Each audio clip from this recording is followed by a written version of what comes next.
The deep space scanner beeped softly in the quiet control room of the hegemony research ship Gentle Wind. Science Officer Vextai looked at the readings with confusion. Her purple skin turned a darker shade as she frowned at the display.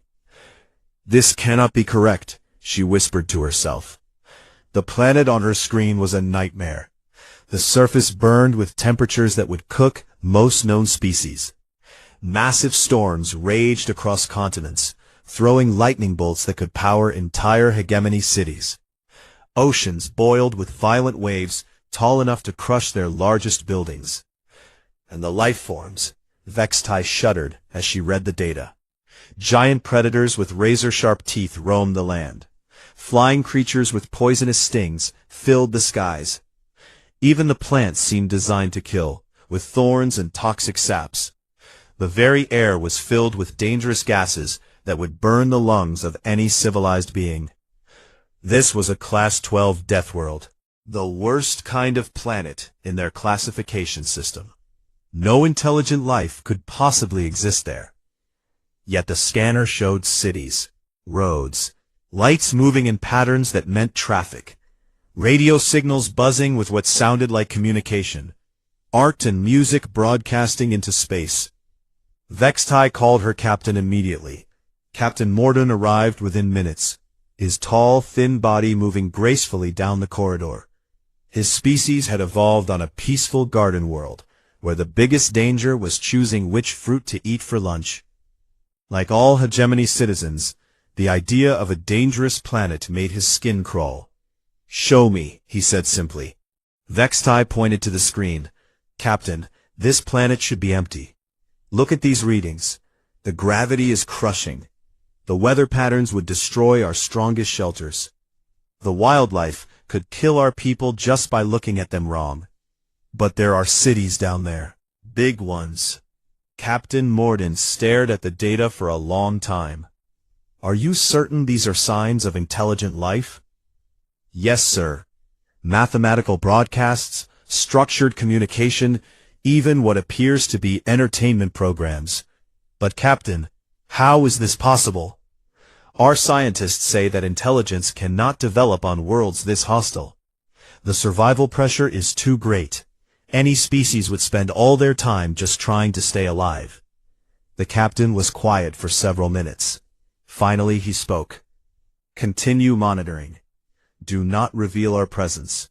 I must contact the Hegemony Council immediately."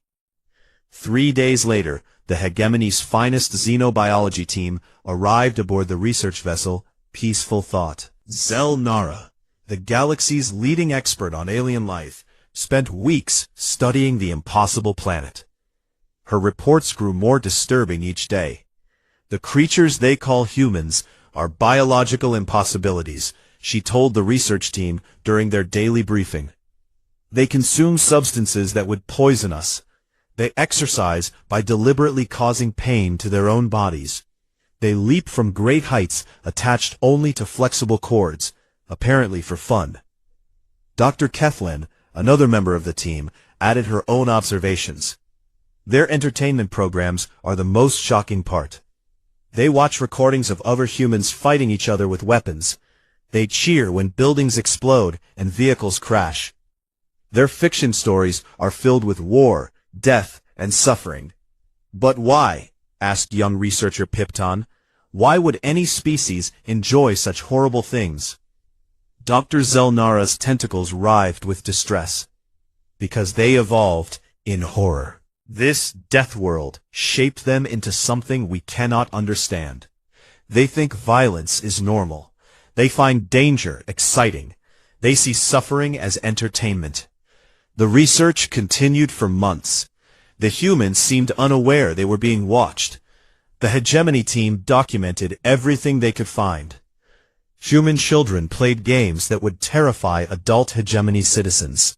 They pretended to fight monsters and practiced combat scenarios. Their schools taught them about wars their species had fought against each other.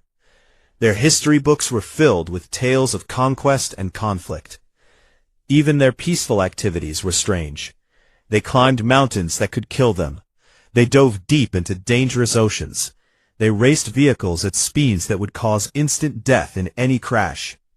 They kept predatory animals as companions in their homes. They are the most dangerous species we have ever encountered, Dr. Zelnara wrote in her final report. They have been shaped by a world that tried to kill them every day. This has made them into perfect warriors. They do not fear death. They do not understand peace. They see conflict as a natural part of life. The report reached the Hegemony Council on the capital world of Serenity Prime. The council members, representing dozens of peaceful species, read the findings with growing alarm. High Counselor Wisdom called an emergency session. Fellow beings, he addressed the assembly, we face a crisis unlike any in our history. We have discovered a species of warrior killers living on a planet that should be uninhabitable. The question before us is simple. What do we do about them? Counselor Value spoke first. Perhaps we should simply avoid their system. If we do not disturb them, they may not disturb us. But Military Advisor General disagreed. These humans have developed space travel. Their technology grows more advanced each day. How long before they discover other worlds? How long before they find us? The debate continued for hours. Some council members wanted to destroy the human world before the humans could become a threat. Others suggested trying to contain them in their own system. A few brave souls suggested attempting communication. Finally, High Counselor Wisdom called for silence. We will watch them longer. We will study them more. We must understand these Deathworlders before we decide their fate and ours. But privately, he was already afraid. The Hegemony had never encountered anything like humans before. Every other species they had met was like themselves, evolved on safe, comfortable worlds where the greatest dangers were weather and disease. These humans were different. They were shaped by constant danger. They were forged in violence and hardship. They were something new and terrifying in a galaxy that had known only peace. High Counselor Wisdom looked out at the gentle sunset of Serenity Prime and wondered if those peaceful days were coming to an end. Somewhere out there, on a world of monsters and madness, the humans continued their strange existence. And they were completely unaware that they were being watched by a galaxy that feared them. 2 years had passed since the Hegemony first discovered the humans. 2 years of watching, studying, and growing more confused with each passing day. Ambassador Zepathalar stood on the bridge of the diplomatic vessel Harmony's Voice, staring at the blue and green planet that hung in the darkness of space. Behind him, a fleet of 200 Hegemony ships waited in perfect formation. The largest diplomatic mission in galactic history was about to make first contact with the most dangerous species ever discovered. "Are you certain about this approach?" asked Captain Silver, his voice filled with worry. Zepathalar nodded slowly. "The Council has decided. We must show strength from the beginning. These Deathworlders only understand power. When they see our fleet, they will know we are not to be threatened." The plan was simple. The massive fleet would arrive in Earth's system and demand to speak with human leaders. The show of force would make it clear that the Hegemony was superior. The humans, seeing they were outmatched, would surrender to Hegemony authority. Then peaceful negotiations could begin from a position of strength. At least, that was the theory. "Incoming transmission from the human world," reported Communications Officer Melody. "On screen," Zepathalar commanded. The view screen flickered to life, showing a human female in formal clothing. She appeared calm and professional, not at all frightened by the massive alien fleet that had just appeared in her system. "Greetings," the human said in perfect Hegemony standard language. "I am Secretary General Chen of the United Earth Government. Welcome to our solar system. We have been hoping for this day for a very long time." Zepathalar blinked in surprise. Where was the fear? Where was the panic he had expected? This human seemed almost Happy to see them. I am Ambassador Zepthalar of the Hegemony of Evolved Worlds, he replied formally. We come to establish contact between our peoples. Wonderful, Secretary General Chen smiled. We have prepared a formal reception for you and your delegation. Our finest diplomats are eager to meet you. We have also prepared gifts from our world to share with you. Art, music, literature, and samples of our scientific achievements. Gifts? Zepthalar had expected demands for mercy, not offers of cultural exchange. 3 days later, Zepthalar found himself at the strangest diplomatic meeting of his career. The human delegation met him in a beautiful building filled with art and flowers. They offered him food and drink, though he politely declined, unsure if human substances would poison him. The humans were nothing like the reports had described. Yes, they came from a death world. Yes, their history was filled with violence. But in person, they were polite, curious, and genuinely excited about meeting aliens. We have dreamed of this moment for centuries, explained Ambassador Harrison, the human lead negotiator. To know that we are not alone in the universe, that there are other intelligent species out there, it's the most wonderful thing that has ever happened to our world. You are not concerned about our military presence? Zepthalar asked carefully. Ambassador Harrison looked confused. Why would we be concerned? You came in peace, didn't you? Yes, you brought many ships, but that shows how important this meeting is to you. We're honored that you would send such a large delegation. Zepthalar didn't know what to say. The humans had completely misunderstood the show of force. They saw it as honor, not threat. The negotiations that followed were unlike anything in hegemony history. The humans agreed to almost everything without argument. When the hegemony proposed trade agreements heavily favoring alien interests, the humans signed them with gratitude. When asked to share their technology freely, the humans opened their databases without hesitation. We have so much to learn from you, Secretary General Chen said during one meeting. Your ships, your science, your peaceful civilization, we want to understand everything. In return, please take anything from our world that might interest you. The hegemony negotiators looked at each other in amazement. These were supposed to be dangerous warrior killers, but they acted like students, eager to learn from wise teachers. Months passed. The humans agreed to every hegemony proposal. They accepted unfavorable mining rights. They allowed alien bases to be built in their system. They even agreed to relocate human colonies when the hegemony claimed certain star systems were strategically important. Perhaps we were wrong about them, Captain Silver suggested during one of their private meetings. They seem very peaceful. But Zepthalar shook his head. No, Captain, they are exactly what we thought, but they recognize our superiority. They know they cannot fight us, so they submit. It is the smart choice for a weaker species. This belief grew stronger when the humans evacuated 3 border colonies without protest. When hegemony ships approached, the humans simply packed up and left. No fighting, no resistance. They just moved away quietly. See, Zepthalar told his staff. They retreat rather than fight. They know they cannot win. Back on the hegemony capital world, the reports were causing great excitement.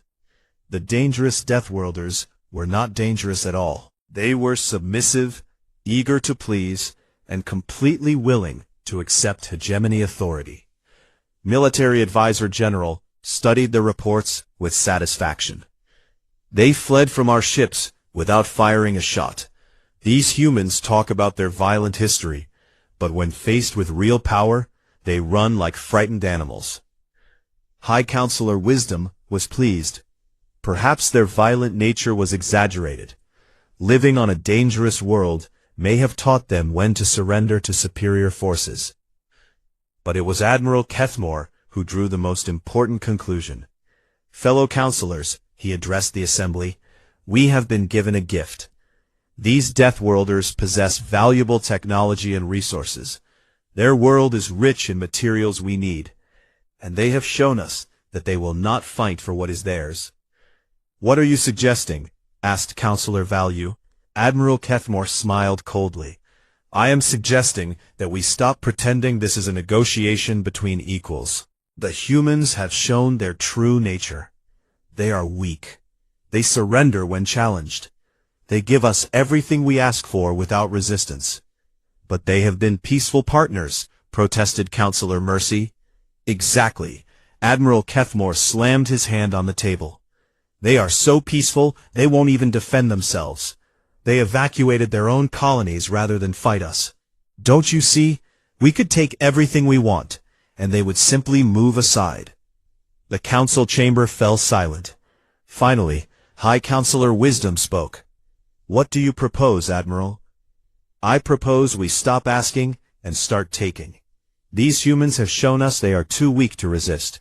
Their silence isn't diplomacy, it's submission. It's time we claimed what should rightfully belong to the stronger species. The vote was close, but Admiral Kethmore's argument won. The hegemony fleet would move to occupy the human solar system. The humans would be given a choice: accept complete hegemony rule, or face the consequences. As the war fleet prepared to depart, Admiral Kethmore felt satisfied. The Deathworlders had revealed their true nature through their actions. They were not warriors.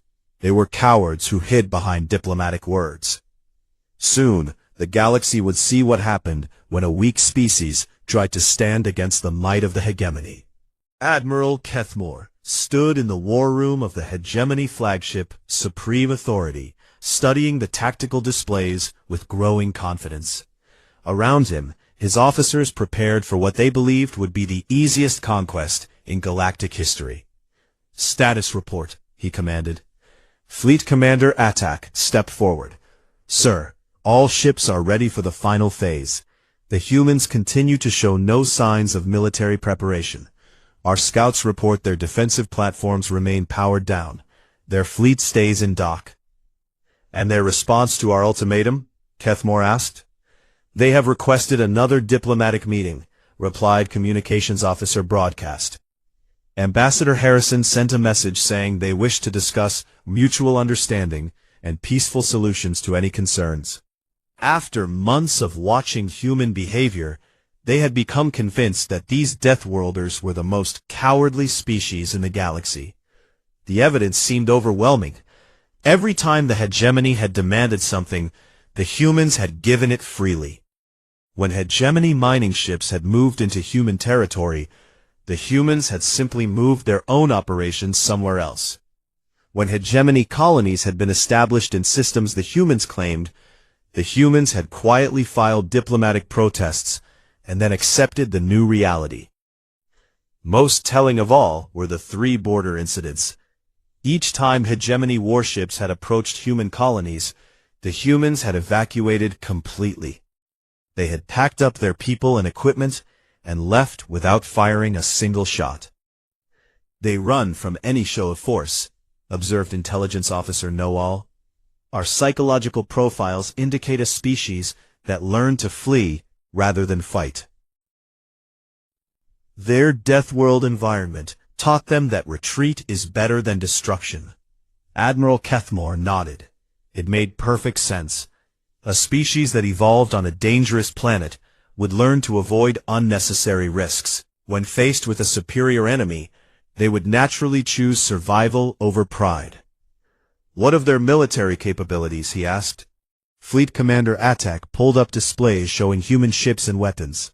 Sir, their technology is impressive in some areas, but their tactics are defensive. Their ships are built like fortresses, heavy armor, redundant systems, designed to take damage and survive. These are not the ships of conquerors. Exactly, Kethmore agreed. They build for survival, not victory. Everything about their military confirms what we already know. They are a species that expects to lose. The Admiral walked to the main view screen, which showed the blue world of Earth hanging peacefully in space. Billions of individuals who could cause chaos in the galaxy if they chose violence. But instead, they choose submission. They make our job easy. Back on Earth, the situation looked very different from the human perspective. President Martinez sat in the emergency session of the Global Security Council, surrounded by military leaders and diplomats. The room was tense, but not with fear. It was the tension of professionals preparing for a difficult job. "Intelligence report," she said simply. General Thompson activated a holographic display showing the hegemony fleet. "Madam President, their formation indicates a traditional siege approach.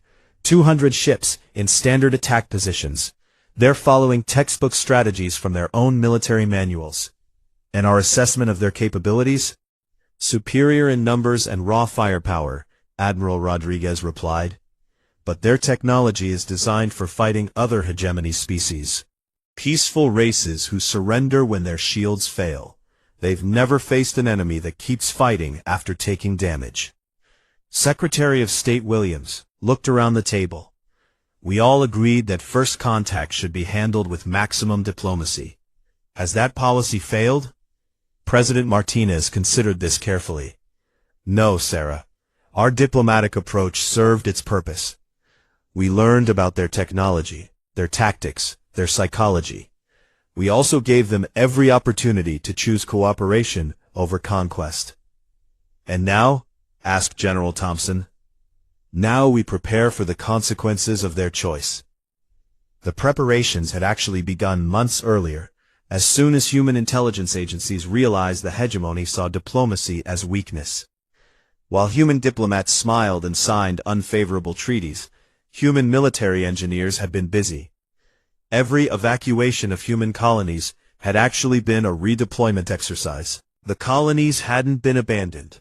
They had been turned into unmanned defensive positions with weapons that could be activated remotely. Every piece of technology shared with the hegemony had been carefully chosen. The humans had given away their old systems while keeping their newest developments secret. The aliens thought they understood human capabilities, but they had been shown only what humans wanted them to see. Most importantly, the human fleet had been quietly modified and repositioned. While appearing to remain peacefully in dock, the ships had actually been fitted with new weapon systems and moved to strategic locations throughout the solar system. "The irony," observed Admiral Rodriguez, "is that they're absolutely right about one thing. We are a species shaped by violence, but they've misunderstood what that means." General Thompson nodded. "They think it made us afraid of fighting. Actually, it made us very, very good at it." The final diplomatic meeting took place aboard the Hegemony flagship. Ambassador Harrison arrived with a small delegation, still hoping to find a peaceful solution. Admiral Kethmore met them in the main conference room, but his attitude had changed completely. Gone was the diplomatic courtesy of earlier meetings. Now he spoke as a conqueror to the conquered. "Ambassador Harrison," he began without ceremony, "the time for pretense has ended. Your species has shown its true nature through its actions. You flee from strength. You surrender what should be defended. You choose survival over honor." Harrison remained calm. "Admiral, I believe there has been a misunderstanding. Our diplomatic flexibility was intended to build mutual trust and—" "Silence," Kethmore interrupted. "Your diplomacy revealed your weakness. A strong species would have fought for their territory. A proud species would have defended their colonies. You did neither." The Admiral activated a display showing the human solar system. "Here are your new circumstances. The hegemony claims full authority over this system. Your government will surrender all military assets. Your colonies will accept our governors. Your resources will serve our needs." "And if we refuse?" Harrison asked quietly. Kethmore smiled coldly. "You won't refuse. You never refuse. You will file a diplomatic protest, evacuate your important facilities, and submit to the superior species. It is what you have always done."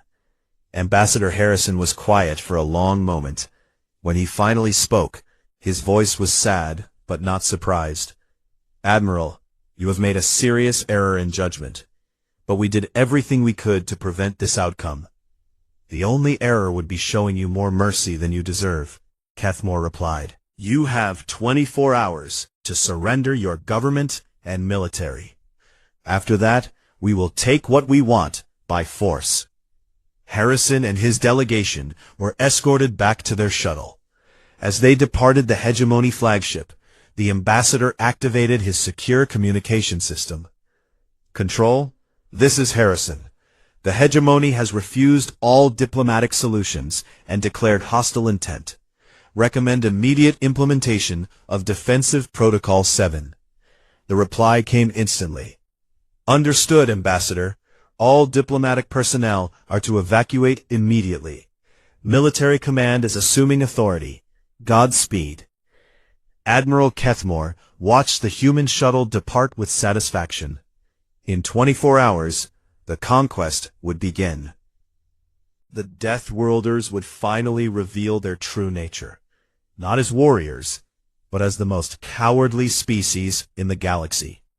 He had no idea that his 24-hour deadline had just activated the largest military machine ever created by any single species in galactic history.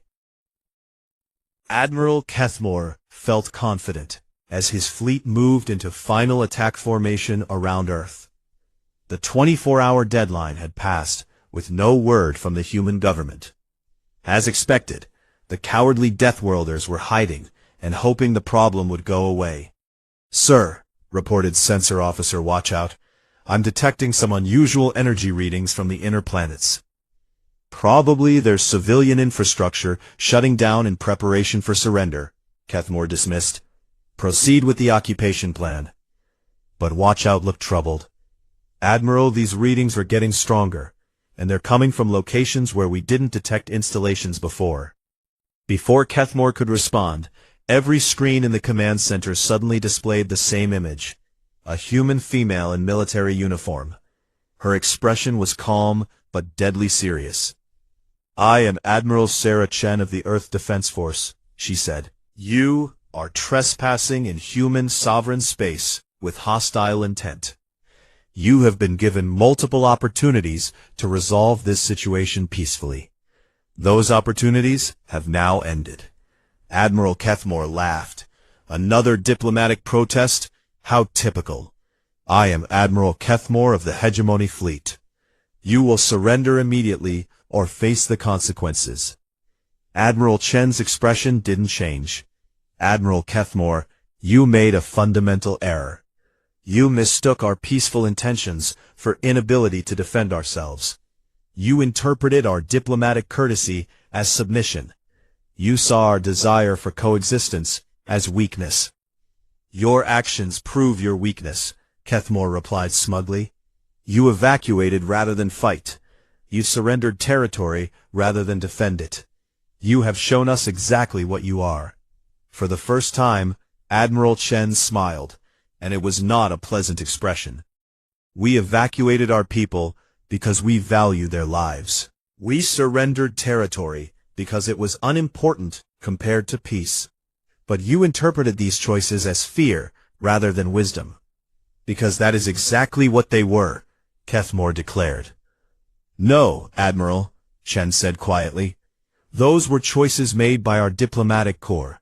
People trained to seek peaceful solutions and avoid unnecessary conflict.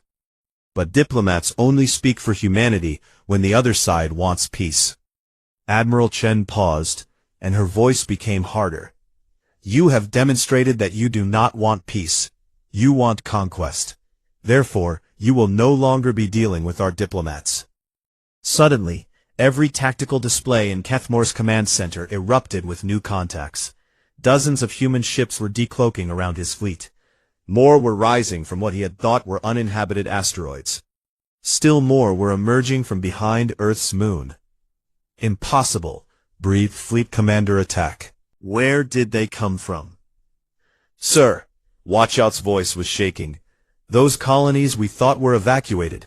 They're powering up weapon systems, massive ones. And the asteroid belt, it's full of hidden installations. Admiral Chen's voice continued from the speakers. You studied us for 2 years, Admiral. You watched our diplomatic meetings and our peaceful evacuations. But you never bothered to study our military history. If you had, you would have learned something important about humans. The first human ship to open fire was a heavy cruiser that had been hiding behind Europa. Its weapons struck a Homogeny destroyer with pinpoint accuracy.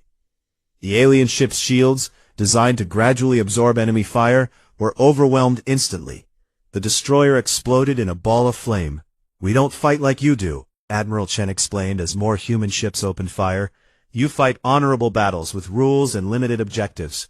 We fight for survival. And when we fight for survival, we fight to win." Admiral Kethmore watched in horror as his perfectly organized formation fell apart. Human ships weren't following any tactical doctrine he understood.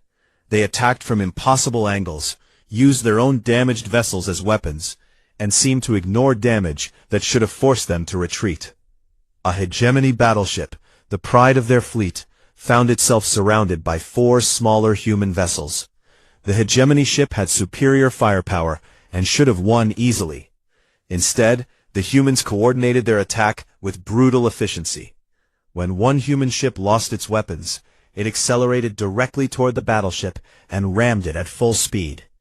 "They're insane," whispered Navigation Officer Lostway. "No," Admiral Chen's voice corrected, somehow still broadcasting on all frequencies. "We're desperate. You've given us no choice but to fight for our survival. And humans are very, very good at survival." The battle lasted 12 minutes. 12 minutes of chaos, unlike anything in recorded galactic history. Human tactics made no sense to the hegemony forces. Their ships kept fighting even after taking crippling damage. Their crews continued working even when their bridges were breached and their life support was failing. Most horrifying of all, the humans adapted during the battle itself.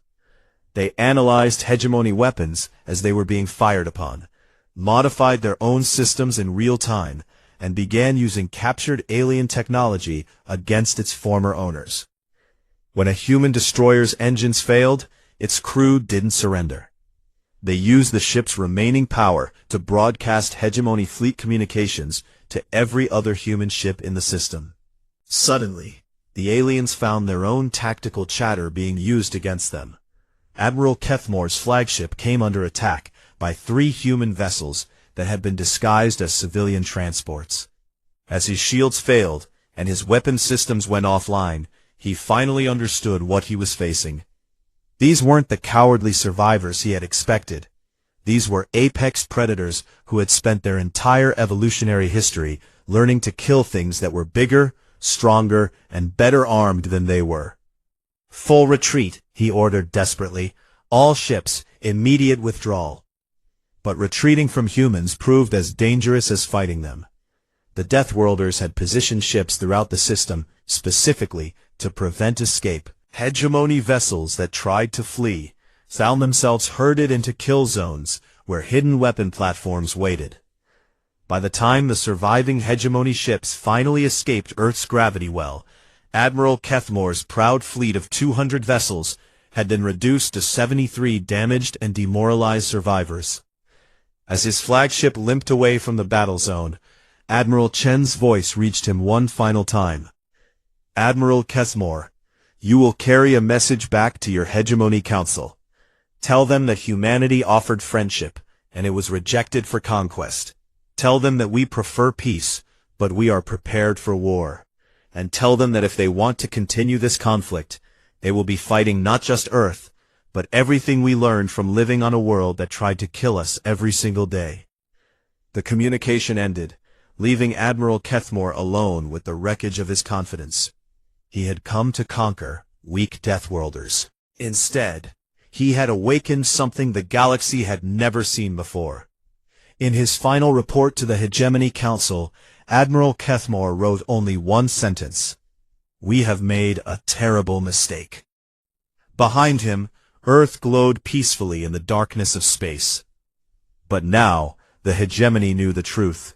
That peaceful blue world was home to the most dangerous species in the galaxy, and humanity was no longer interested in hiding that fact.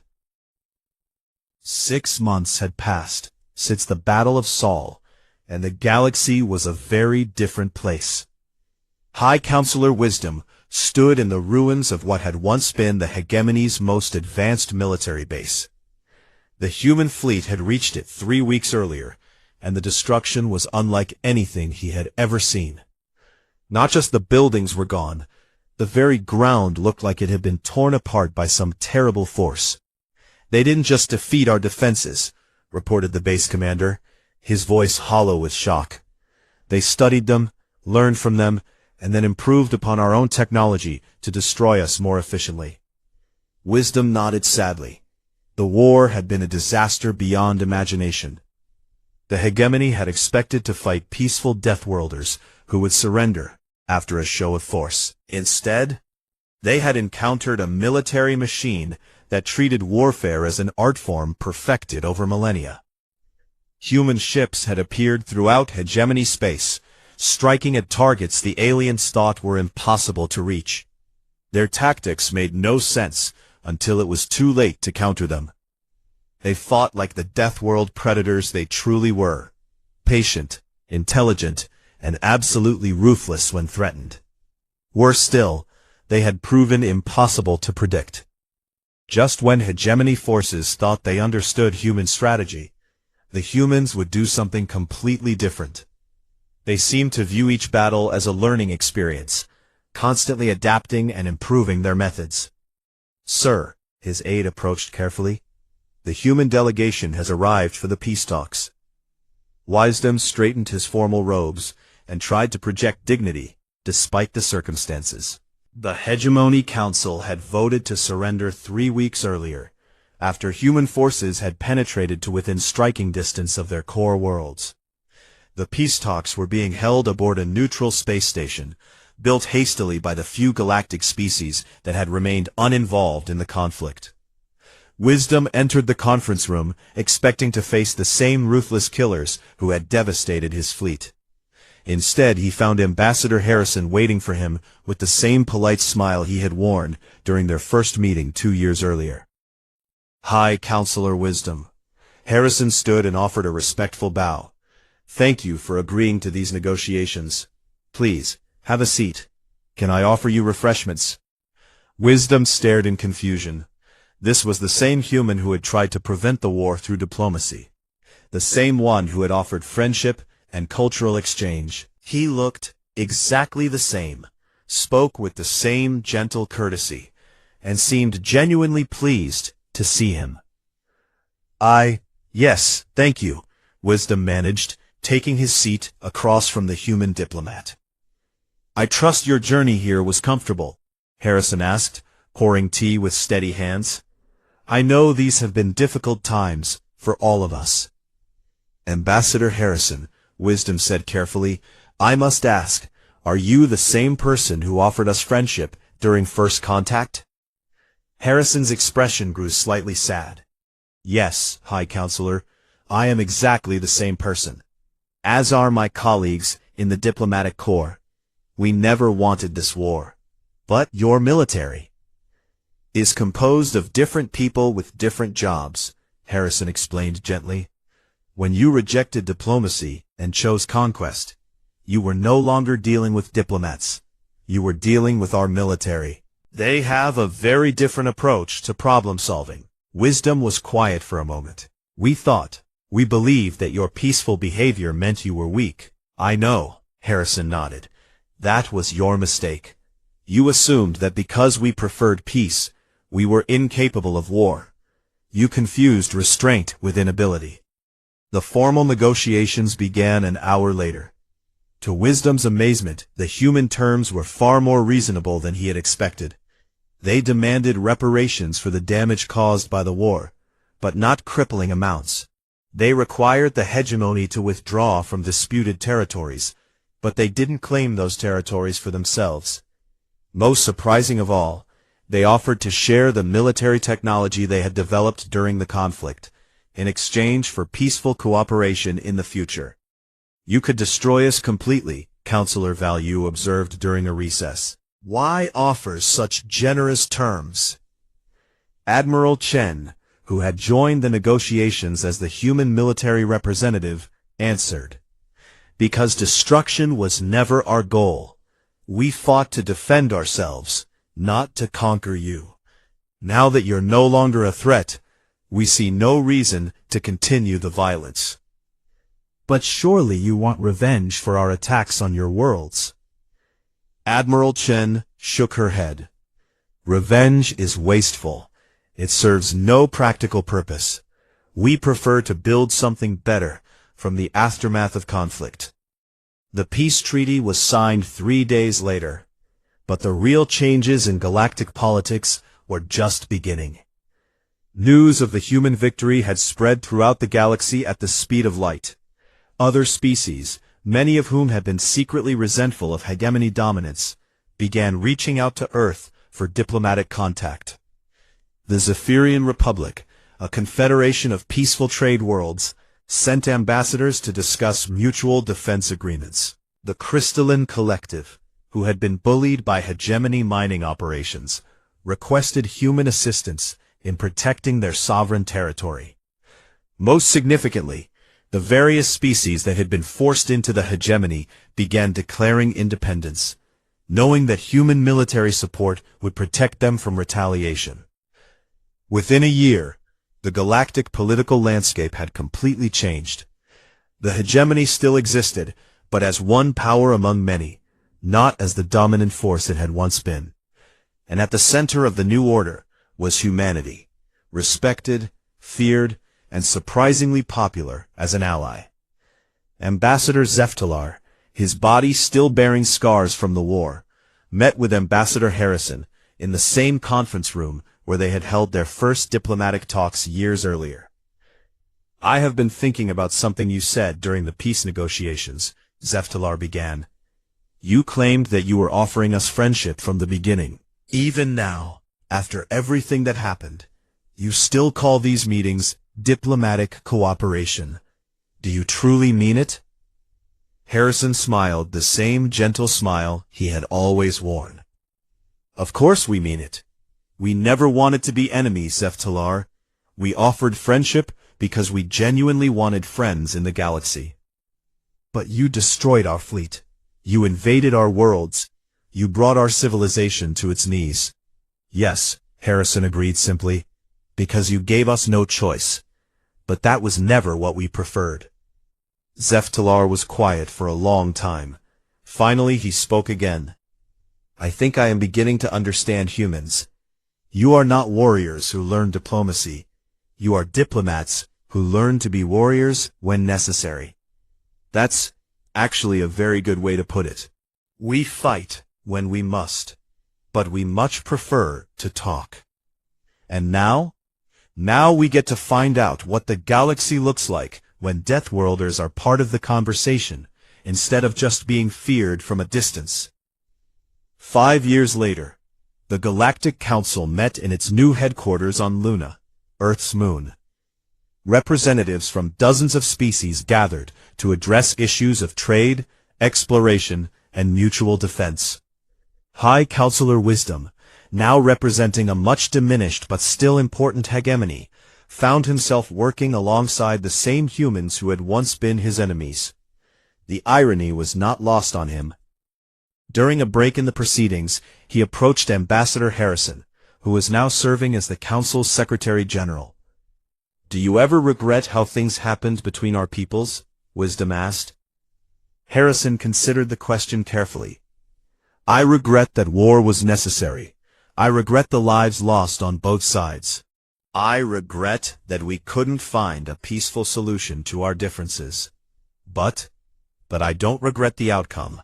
The galaxy is a better place now. More species have a voice in their own future. Smaller civilizations don't live in fear of being bullied by larger ones. That's worth something. Wisdom looked around the council chamber, where dozens of species worked together as equals, rather than subjects and rulers. Yes, he agreed, I think it is. As the session resumed, Wisdom reflected on the lesson humanity had taught the galaxy. Strength without wisdom led to tyranny. Wisdom without strength led to victimization. But wisdom and strength together could create something better than either alone. The Deathworlders had shown them all a new way forward. They had proved